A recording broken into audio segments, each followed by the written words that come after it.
And we are live. Hi, my name is Tyree Simon. Elijah Jones. This is MMA Renegade, episode 17, I believe. I believe we're on 17, 17 now. 18. Yeah. I'm losing track, man. We did a lot of shows this year. How you doing, man? I am okay. The state of the world, different story, brother. I'm okay though. I've been fortunate enough to be fine. My family's fine. How are you? Same as you, man. My family's fine. We're all still quarantined. We're slowly moving into phase one in New York City. But other than that, man, we're just still keeping ourselves safe and making sure everything is good. Yeah. Likewise, man. It's been an interesting last couple of weeks, and New York City is supposed to be a reopening on June 8th, I believe. That's when the phase one starts. So, hey, this is we're gonna take a step towards getting back to normal, or what we think will be the new normal, I should say. Yeah, everything's gonna change. Everything. Everything is under the sun. You know me. I'm a movie guy, and I don't know when I'll be able to go back to the movie theaters. I don't think that's going to be a thing for a while, Paris. I'm not going to lie to you. I think public gatherings are going to be a little bit more interesting now. Going out at night, just things to do on the weekends. It's gonna be different. It's gonna be different from what we're used to, and hopefully something happens where we'll have a change. Let's just say that. No UFC in Madison Square Garden either. I don't think this year either. Which is our tradition. Usually we go every year.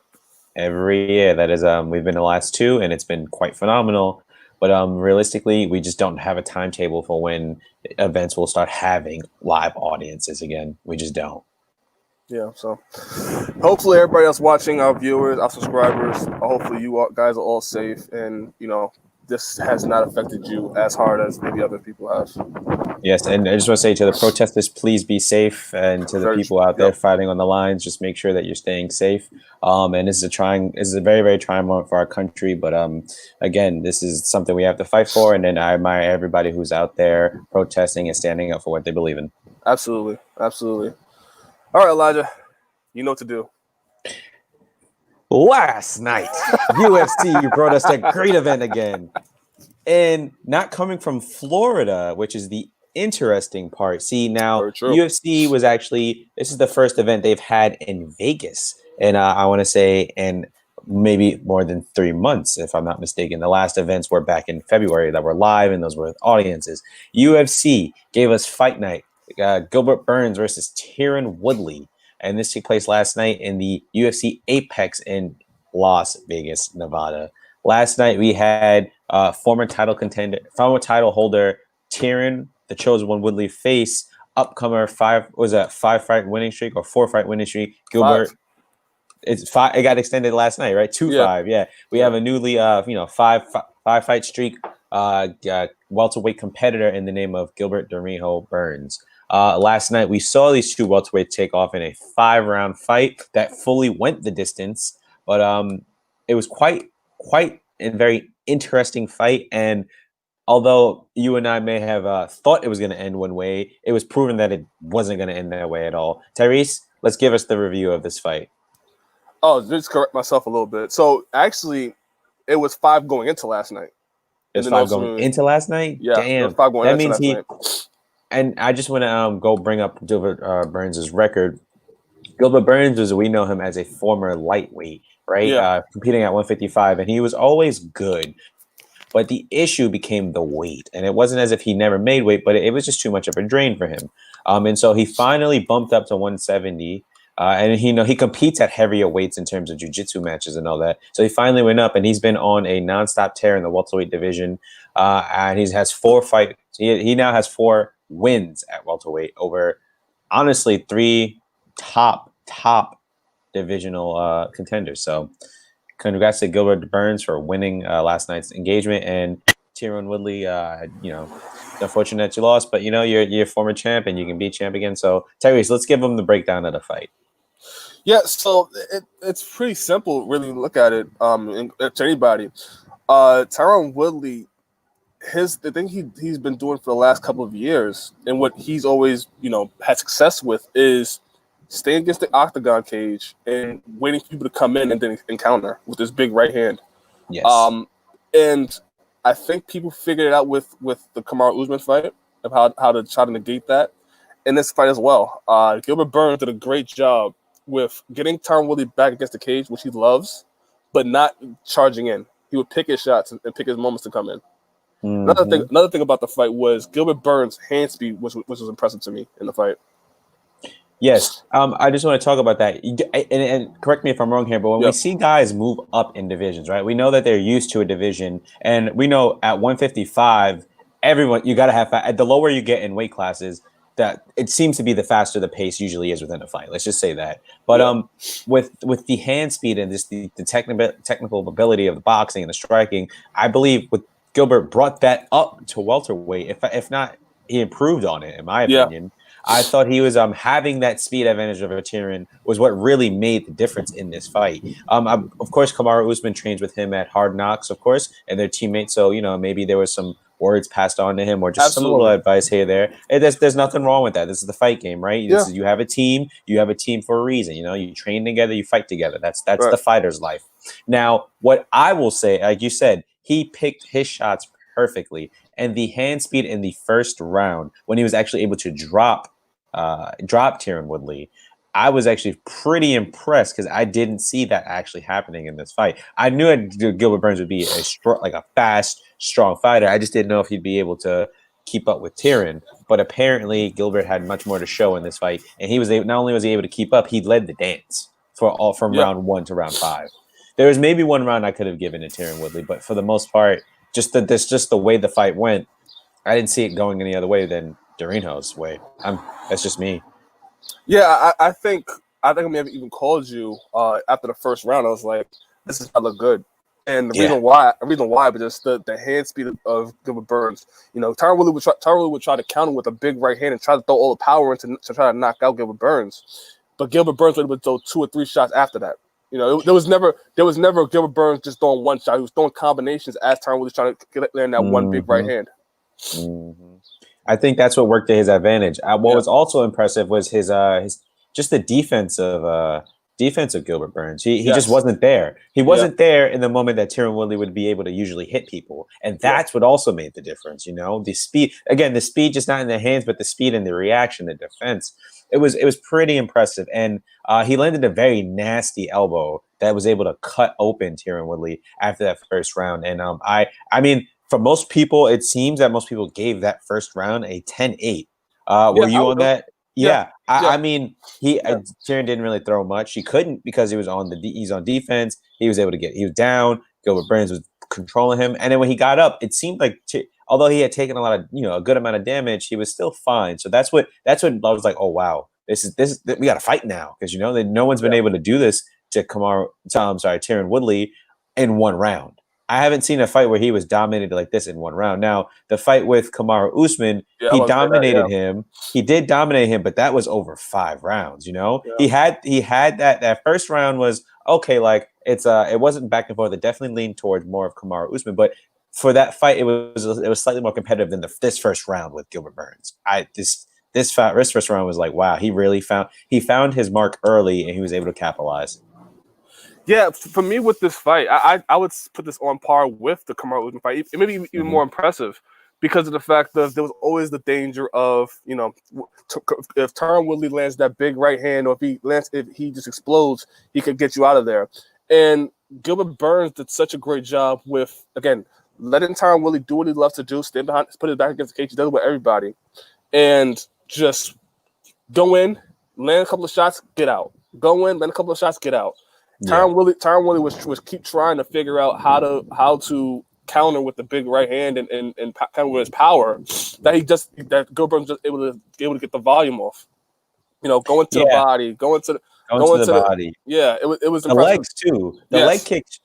I mean, he wasn't throwing them consistently, right? But when he threw them, there was an issue because he would throw it. Tyron Woodley would almost, his leg would be up in the air from trying to counter it, and then you would see Gilbert Burns immediately throw a cross or immediately try to jab or a hook. And the hook was the punch of the night. If I'm being honest with you, Gilbert Burns is strong. If you're a strong guy and you're able to throw with power. The hook is what can usually sleep people. You know, the jab will sit you down, the cross will hurt you, but the hook is really where you can. That's a one hit, one hit KO pretty much the time. So it was just interesting. And Gilbert Burns landed this amazing. It didn't really land in watching the replay, but at first it looked like it hurt him. That knee to the body.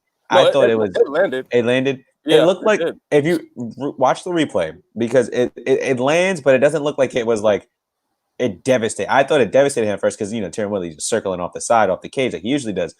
Beautifully timed knee. I think I think Gilbert Burns trained with Henry Hoof for this fight, right? Yeah. I think what these guys are doing at Hard Knocks again. They're one of the most technical striking camps out there, and these guys came to play, and Gilbert Burns proved it.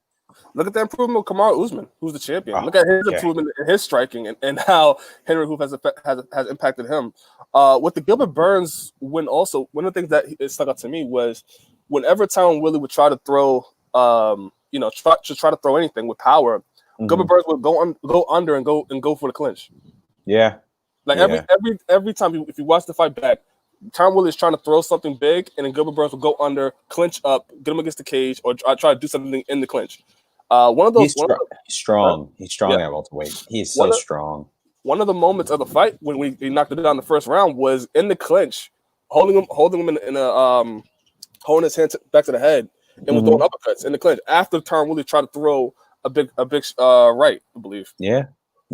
I mean, it was just. I think it's just his night, I think there's no other way to put it, in my opinion. This was just Gilbert Burns' night. And I think he's going to be a problem in welterweight for a lot of people, is because he also didn't seem to be tired. No. Now, of course, he didn't do a lot of wrestling, and wrestling, we all know wrestling is probably one of the most tiring activities of an MMA fighter. But when it came down to this fight, which was mostly striking, of course, he just didn't.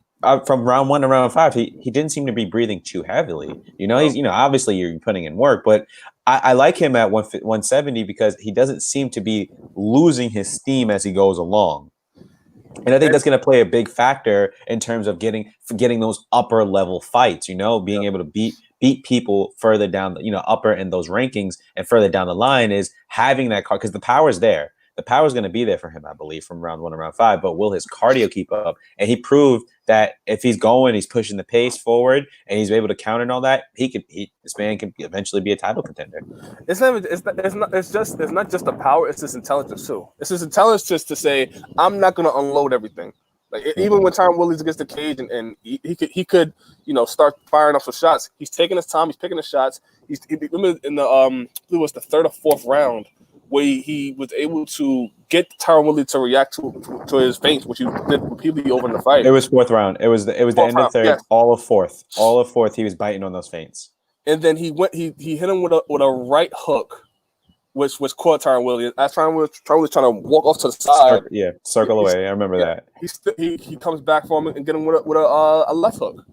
He caught him. Actually, that combo actually ended up being 4.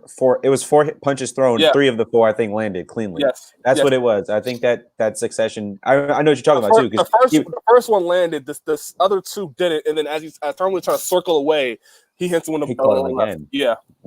Which is interesting, right? Because that Gilbert Burns, Tyron Woodley has the reach advantage with he has the 4-inch reach advantage because he's always had long arms. But Gilbert Burns is 70-inch reach. It was very interesting that he knew again. I think that first round was very crucial to knowing how and when to gauge the distance in terms of hit Tyron Woodley. And I think that really set the pace. Now, in my opinion, I think round 2 was a much better round for Tyron Woodley. And I thought the fight would maybe be shifting in momentum, but then Gilbert Burns was he pushed forward. He kept a good pace. He picked his shots, had him on the cage. He was able to land those calf kicks, able to get a takedown eventually. I thought Gilbert Burns had a phenomenal night, and I think this is a great showing out party. So I'm only expecting better for him. And Tyron Woodley, I don't think this is the end of him, but he's got some work to do. It's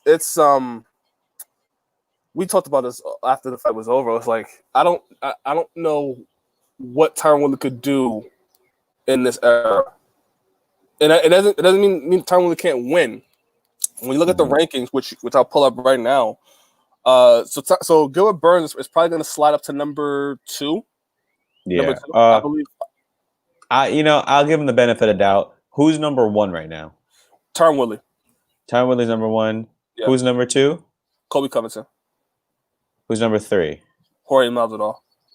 I think with the new rankings, I think Masvidal finds his way to number one or number two. I think just given the climate of UFC and how they're trying to book welterweight fight, and then we don't know what's going on. I think either Jorge Masvidal gets his place to number one, Colby gets around number two. I could see Gilbert Burns maybe 3 or 4.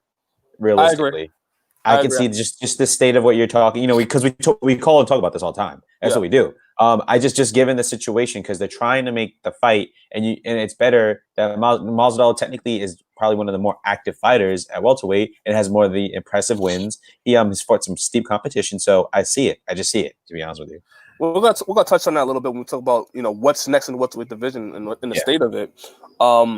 But just looking at the division, like I said, you have Colby Covington. I think Colby Covington gives Tyron Woodley some problems. I think somebody like Leon Edwards, if they were to fight, I think he gives Tyron Woodley some problems. Yeah. Gilbert Burns is going to be sliding up there. Stephen Thompson, you can always run that back, I guess. Yes, you could, but the real likelihood slim. But you could always, to be honest with you, if we're moving on and talking about like what's next for Tyron Woodley, because given the situation, and we talked about this last night, like just given the new breed of fighters and how they're a little bit more technical than the old school, I think Tyron Woodley did a great job of. I won't say he cleared house, but he did get rid of those top perennial contenders like Carlos Condit, Damian Maia. He beat a rising Stephen Thompson, because in this climate, there's not too many people who can beat Stephen Thompson at the moment. Nope. He did get rid of a lot of good people at that time. But given the new time and what's going on, it's going to be a little bit harder. It's just a little bit harder because these guys coming up are a lot more technical. And the longer you fight, I always tell you, I tell you this all the time, the longer you fight, there's just more tape. And he's also getting older. Like he's 38 now. He's going to be, these new fighters that are in there, and some of them are not new. They've been, constantly just growing and climbing up the division. Some coming from lightweight and going to welterweight, like Chiesa. Yeah, it's another one that's going to be a problem in welterweight division.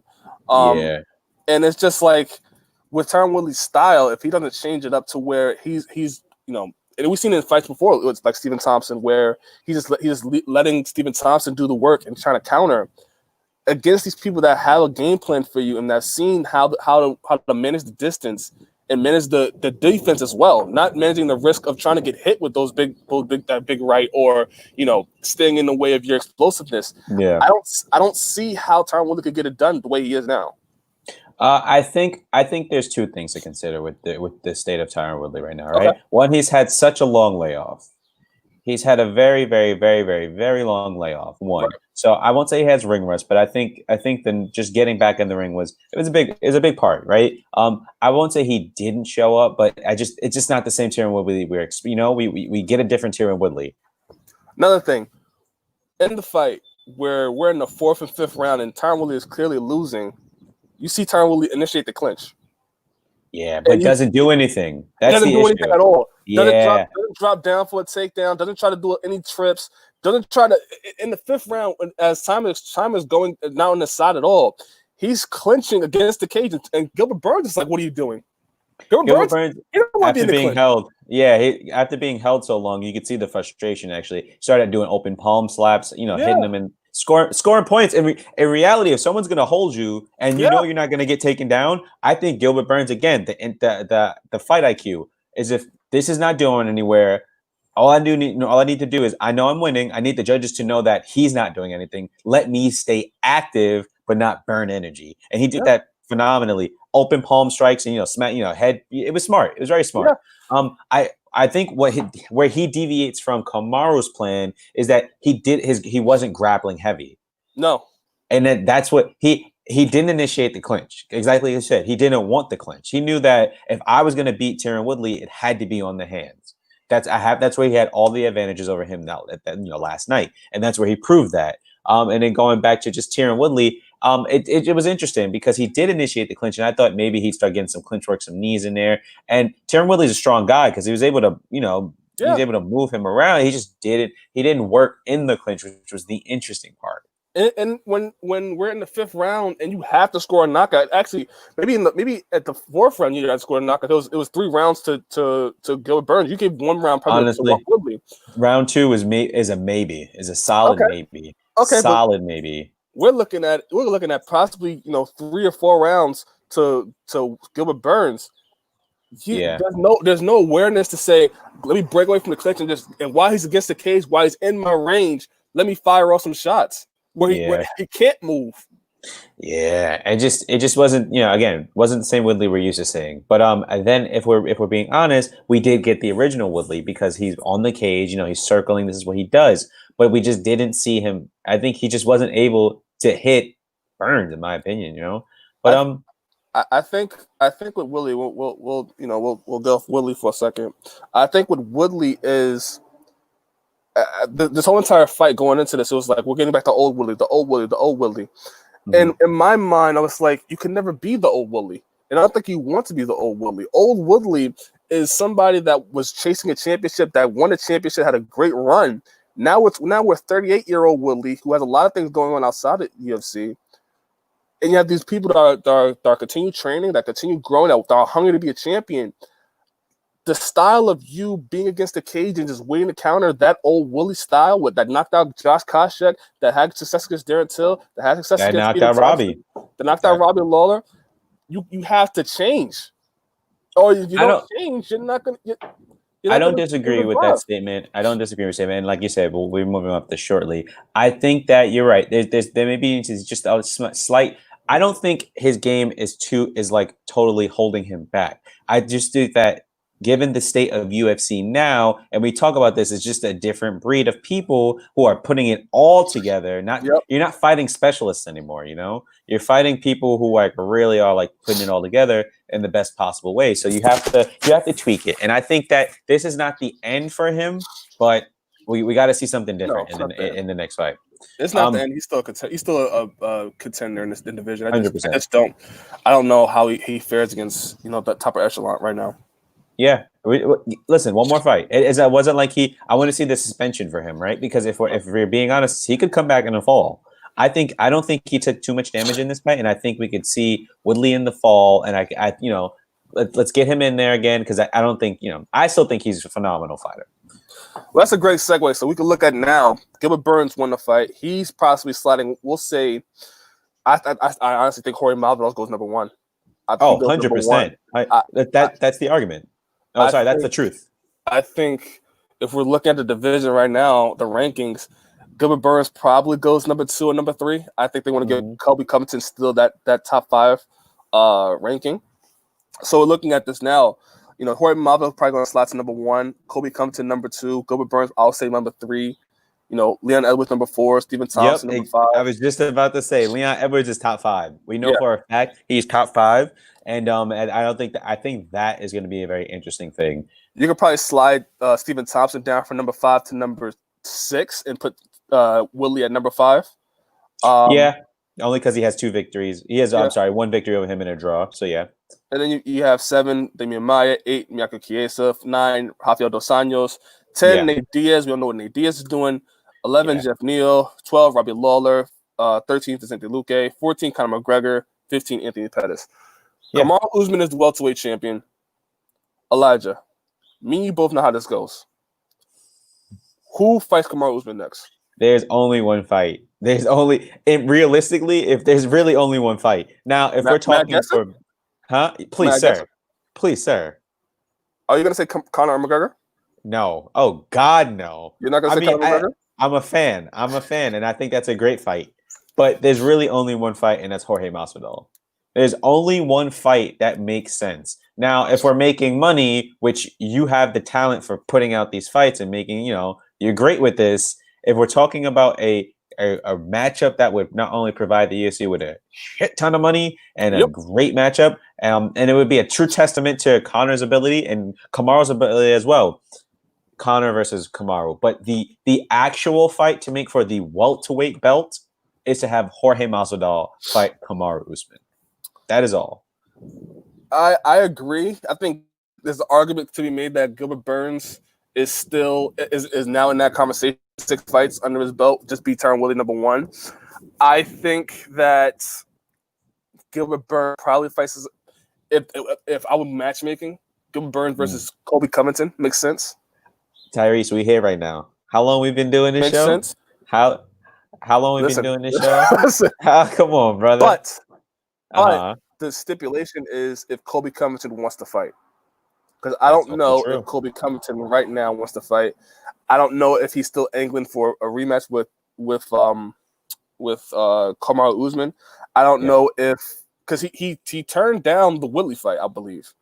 For some reason, that Woodley fight has never come together for whatever reason, and that was supposed to be the fight for him to get back into title contention. So now with Gilbert Burns in there, I don't know if he's still.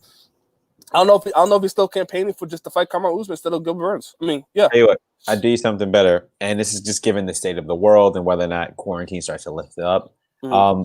If we get, because we have Leon Edwards, he's capable of fighting. If Leon Edwards can not only secure a visa, if Leon Edwards can somehow get to the U.S. and fight Durinho, that will be your number one contender to let us move the welterweight division. I like it. I like it. That's what I was going for. I think Leon Edwards, which I think is now possible. I think you can get a visa now if you're working, in a professional athlete. Yeah. Well, because they're opening up sports. That's the thing. Yeah, right. So that's the kind of the climate in that kind of category. So you're right, 100%. I think in the next coming months, let's say, I think that fight can honestly happen this summer on the same time. At the same time, realistically, if done by August, late July, we may get Masvidal versus Usman, and we're on that same card. We may get the not Colby Covington, sorry, Durinho versus Leon Edwards. I can see it. I think Burns is like he's down for it. Burns is. Let me tell you something. Burns is getting credit. And he's loving it because he's always been a great fighter. Yep. We know he's good. 155 was hard for him. He had some great wins. He lost to my boy from New Zealand. Oh, sorry, New Zealand. Dan Hooker. He lost to Dan Hooker, and that was the last fight he had at lightweight. He went up and he was like, "I'm not doing this no more." And he competes in jiu-jitsu at welterweight, so it only makes sense. But no, I like that. I like that fight. We finally get Kamaru versus Jorge. That's the fight we've always wanted. And then we get the number one contender fight between Durinho versus Leon Edwards. Now, I'm not just gonna say we're gonna get Jorge Masvidal versus Usman. I'm not saying that at all. I still think Conor McGregor still sneaks in there somehow, some way. He sneaks in there. Here's why. Whenever Dana White says that we're not, this guy is not fighting that guy, there's no way that's happening. I would say that with a grain of salt. I'm like, it totally can happen because history shows whenever Dana White says this is not going to happen, it usually happens. Second of all, Conor McGregor, I think, has more pull in the welterweight division than Jorge Masvidal, which is crazy to me because Jorge Masvidal is legit welterweight. But I think because of the star power of Conor McGregor, he still can get a little bit of leg up, even though Jorge Masvidal is also a star. I don't disagree with that fact. I think what I mean? Like they're both stars. It's the name. It's the name McGregor, right? Who doesn't? Let's just think about it. If you're a fighter, you're a champion. McGregor wants to step up and fight you. Who doesn't want that fight? No matter how crazy the fight may seem, who doesn't want that fight? And Jorge Masvidal is I don't know if for whatever reason that fight is not coming together. Kamaru Usman and Jorge Masvidal just can't seem to come at a place where they can say, yes, we're fighting on this date. There's always a little bit of money issues, or this person doesn't want to fight. There's always the you didn't sign. No, you didn't sign. It just seems like there's always. I don't get it. I truly I don't know. But I think for most importantly, if we're moving the welterweight division, Masvidal versus Usman, then Leon versus Durinho. But if we're making a fight and we're fans and we want to see a good fight, what do you call that? Fight Island fight for whenever that happens. Conor versus Usman, sure. Will that be a hard fight? Yeah. But it is. Who do you personally for me for Woodley at a time like this? I see. I just quote me if I'm wrong here. I see a matchup with Robbie Lawler for some reason. That wouldn't be a bad fight. That wouldn't be a bad fight. I see it, right? I don't know what Robbie's doing. I don't know where Robbie is in his career, but I see Robbie. For some reason, I see Robbie. Last night we talked about Rafael dos Anjos.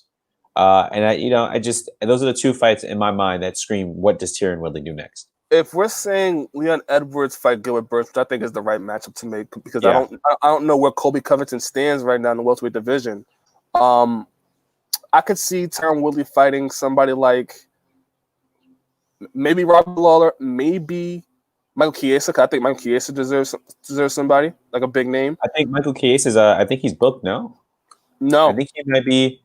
I think there was talks about him trying to fight somebody. Oh, guys, I'm sorry, you keep going, but I think there was fight talk going. Let me look that up for a second. Yeah, sure. But if Michael Chiesa doesn't have an opponent booked, I think Michael Chiesa versus Tyron Woodley is a great matchup, especially for Tyron Woodley, just for him to understand where he is in the welterweight division, especially with somebody like Michael Chiesa, who went from lightweight, a top contender, to now going to welterweight, a top contender.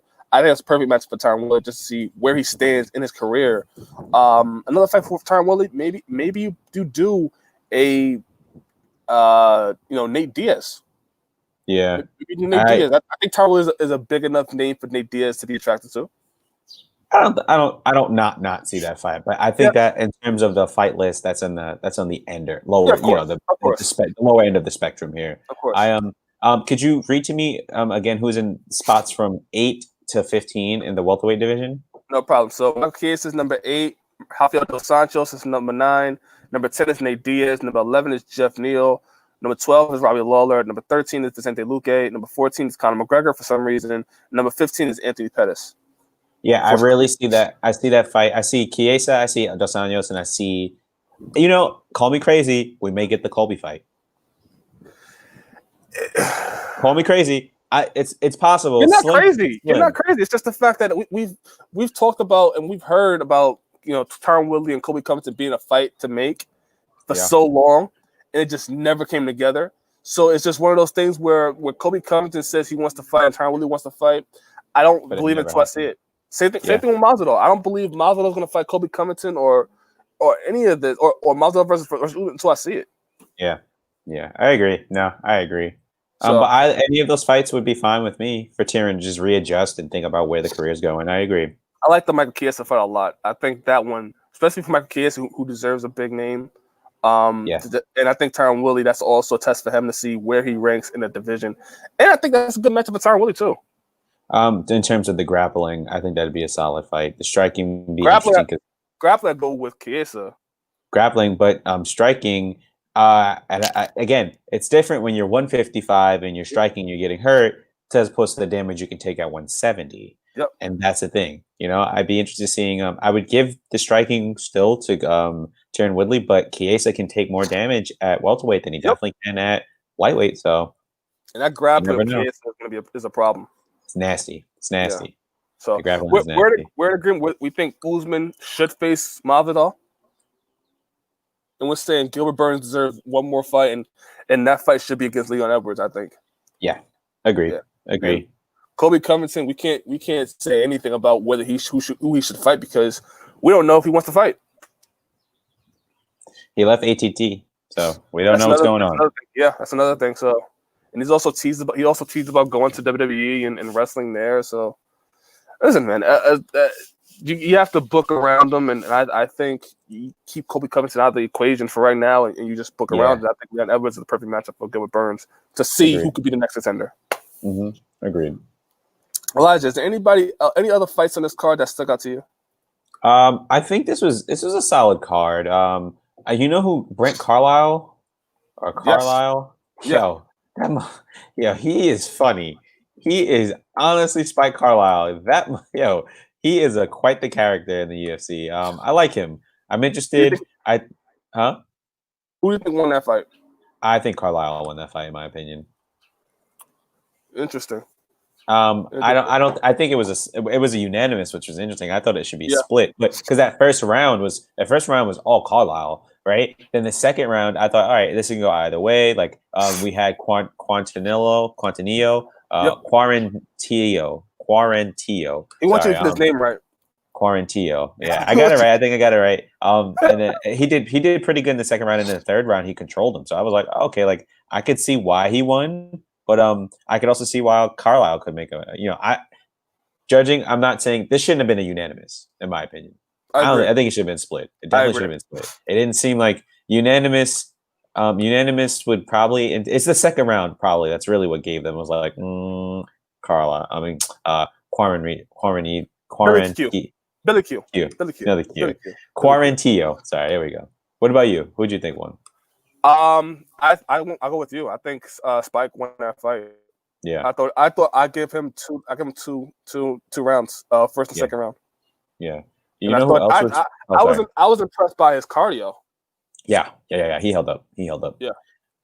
You know who else was shined on this? Caitlin Chukagian. Caitlin Chukagian shined on this card. She was able to defeat Valentina's sister, Antonina, which I thought was like, whoa. I did not see that going that way at all. I was like, oh, she wrestled her for she was like, yo, this is everything I couldn't do to your sister. I was like, wow. I was impressed. We always know she's been a top talent in bantamweight. It's just the skill level that Valentina has over the rest of the division is just bizarre. Yeah. Well, I got a lot of shade going on here. So you see you do. Yeah. But other than that, solid card. I was very proud of the card. I thought it was cool. My overall grade would probably be a B. Mm-hmm. B. You could argue B minus. B. What about you? For me, the standouts on this card, and I interviewed him, was Jamal Hill. I thought Jamal Hill did a great job in his fight against Kleydson Abreu. Kleydson Abreu. Which was, he finished in first round. I was like, my brother texted me and was like, yo, what just happened? I was like, yo. Again, he told me before the fight, he said, one of the things he told me, which he told also in the press conference, was that he was thankful that this fight came on later than it did. Because of the fact that, he was not feeling right these past weeks, and then that extra week gave him a little bit of boost, which was good. He even called out John Jones. Which is interesting. Listen, man, he's a light heavyweight that has a lot of promise. He's big. He has great IQ. His striking is phenomenal. I thought his knees to the body was great. That first knockdown, I was like, I was like, whoa, he's got hands. He's agile. I like him. I like him a lot, man. And we'll see if we'll get him back on here and I'll talk to him about this fight and some other fights in the future where he thinks he is right now. But he says he's looking to dominate in the light heavyweight division. He's off to a good start, 8-0. Hats off to him. I hope he can do it. Yeah. Another one for me, which was fight of the night, was Brandon Royval versus Tim Elliott. That was a great one. Oh, yeah. I think that the ending of that fight, the ending sequence was just like, wow. It didn't I knew Tim Elliott was getting tired, but he was putting a pace on him. Yeah. And for Brandon to find he just found himself in position. He would get in these exchanges, and that last one was beautiful where he just found himself in the triangle. So and able to just slide off immediately, which I thought was great. Yeah, no, it was pretty impressive. To be honest with you though, I did have Tim Elliott winning. I did too. I had Tim Elliott winning. But I think Brandon Royval was able to keep up the pace of Tim Elliott, and he showed up his grappling, which was great. Yeah. I think I think the jiu-jitsu of Royval is what kept it together. Yes. But the wrestling ability of Tim Elliott is what really dictated most of those those interactions, if I'm being honest with you. Because he was also able to get out of a lot of those positions that Royval would put him in jiu-jitsu, jiu-jitsu wise. Yeah. This is also a short notice fight for him. I think it's 2 weeks. A 2 weeks notice? I think 11 days, as we said, something like that. Yeah. Almost 11 days. Good. Hey, impressive. I'm excited to see him in the UFC. And one last thing I want to shout out is Chris Gutierrez, who beat Vince Morales via TKO leg kicks, which was just brutal. But I just loved what he did in that fight, using his leg kicks and staying out of range. I love what he did in that fight. It was hard. It was hard because you could see the swelling on the leg. I don't know, man. Immediately, first round. I was like, whoa, this guy knows what he's doing. Yeah. So that's UFC. It's Fight Night 176. Yep. 176. You gave it a B. I will give it a solid B minus. B minus. We give out some good grades sometimes. So you gotta be a little harsh. They're not too far. We're not too far. I thought the fights was good. I thought we have a lot of people to look out for. Jamal Hill, one of them. Brandon Roval is another one. Booker Durinho is the number one. Durinho is somebody that is going to be possibly fighting for a title. One fight away. Maybe Leon Edwards, but I thought it was okay. It was good. I'm always happy to have UFC on, and I'm looking forward to the more fights in the summer. Now, before I let you go, are you excited about next week's or this week's card? Yes, because Felicia Spencer, I am a big fan. Cody Sandhagen and my boy Aljamain Sterling, I'm a big fan. We got Cody Garbrandt. I usually I was a TJ fan. I'm always gonna be a TJ fan. We know this. I'm a diehard TJ fan. That's like my top 3 fighters of all time. I want Garbrandt to win this, even though he EPO and probably did his whole entire career. I don't think he did, and until proven otherwise, clearly he did not. Was telling us all. We totally ignored it. Well, he also finished Cody, so there's that. Yeah. Anywho, so Cody, I think given the state of the bantamweight, Cody has much more. He has much more to offer now. He always have more to offer to the state, but because they don't have a bantamweight champion right now, Cody is really realistically 2 fights away from fighting for the belt. And I think he can still keep up with that competition he has there. I think it's possible. He has, it's all on the line this upcoming Saturday. So I'm interested to see where Cody comes back and just does it. Now, when we say he's 2 fights away, is that because of his name value? Yes. It's not because of weight. It's not based on whether or not he's lost. It's not based on his win-loss record. It's really just based on his name value, right? Yeah. Former champion. There is no champion. Champion fights. He fights. If I'm not mistaken, he is fighting Rafael Assunção, right? Who's always been a perennial contender, but he was never able to get the credit that he deserved. Fought TJ when TJ lost the belt, lost that fight. He's been on. Assunção has been winning ever since, but then he lost to Marlon Moraes, and now's the time for Assunção to get, he can make a run for the belt just as much as Cody Garbrandt can. But because Cody Garbrandt has a name value of being the former champ and beating he's one of the only 3 men in history to have beaten Dominic Cruz. Yep. So, there's much more claim to that. We may even get a rematch for Dominic, if Dominic wants to do that. Who knows? All possibilities out there. But because there is no title, there's no champion. It's just much more. It elevates him much more. I agree. I think you're dead on the money. I think Cody Garbrandt beats Rafael Assunção, maybe fights the loser of Corey Sandhagen and Aljamain Sterling, which I think is the number 1 contender fight. I think then he could be in that conversation to be a talent challenger once again. I think you're right. He's close. Yeah. And Aljamain Sterling, that fight. Realistically, I can guarantee you that fight is actually going to be the number 1 contender. I agree. They won't say it, but it is. I agree. And Felicia Spencer and Amanda Nunes, that's a great main event. That's a big challenge for Amanda Nunes. If we're predicting right now, right here, I think Amanda Nunes gets it done just off her skills. Yeah, I don't disagree with that. Yeah. However, if there's anybody you don't want to count out after allowing them to train this long, is Felicia Spencer. She has proven that she can hang there with some tough competition. Yeah. So I'm interested. I'm ready. I think that's going to be a fight that a lot of people aren't excited for, but I'm telling you, I think that's going to be a good fight. We'll recap it here next Sunday. Yes, right here, same time, 12 o'clock. We'll do the show, and we'll break down UFC 250, paying $70 to watch UFC 250. Elijah, before I let you go, is this $70 worth of pay-per-view? Man, I don't like listen, I love you. I don't like I don't like spending money, man. I don't like spending money, man. Don't put me on the spot, man. Don't do that. It's just, come on. It's a good card, but come on, man. Not 70. 65, maybe. But 70. 65, you're pushing it a little bit, too. For being quite honest. Man. Honestly, I hate spending. If Conor McGregor fight is $70, how is Amanda Nunes versus Felicia Spencer $70? Like there should be a bracket for where you know what I mean. I can't even complain because I'm probably gonna pay it at the end of the day. I can't even. Same here, but I'm just like just like why there should be a bracket for consumers. I agree. Listen, you're not wrong.